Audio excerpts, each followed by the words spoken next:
The Galveston Hurricane of 1900 is remembered as the deadliest natural disaster in U.S. history. Galveston, located on a barrier island off the Texas coast, stood only about 8.7 feet above sea level at its highest point at that time.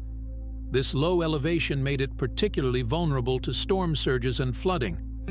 The hurricane hit the island city on September 8, 1900, and caused unprecedented destruction and loss of life.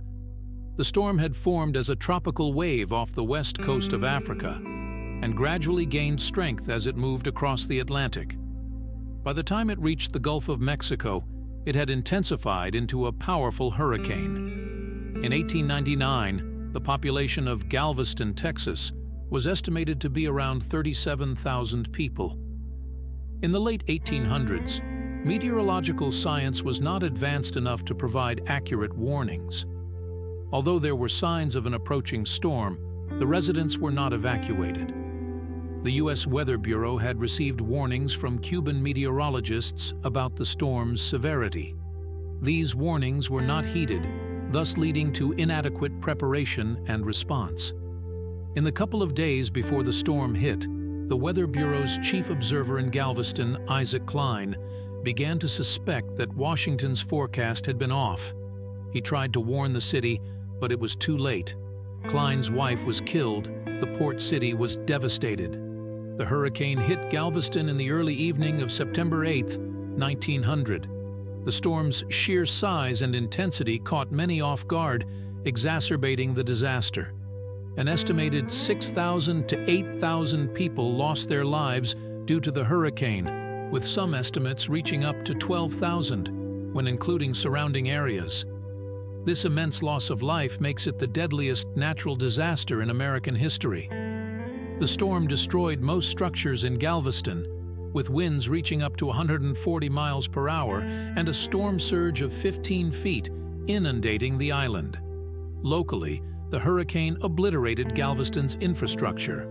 Homes, businesses, and public buildings were reduced to rubble.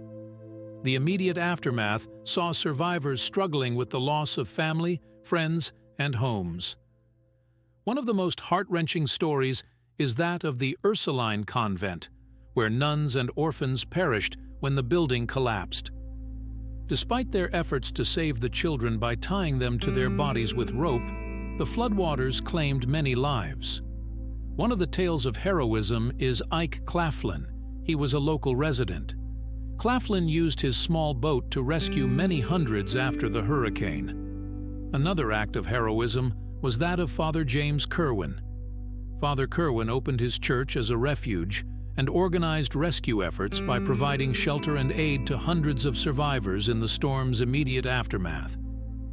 After the hurricane, Galveston embarked on an ambitious rebuilding program. The most significant project was the construction of the Galveston seawall, completed in 1911, which still stands today as a testament to human resilience and engineering prowess. The city also raised its elevation by pumping in sand, dramatically altering its landscape to prevent future disasters. The hurricane of 1900 drastically changed how the U.S. approached disaster preparedness and response. It led to significant advancements in meteorological science and the establishment of better communication systems for weather warnings.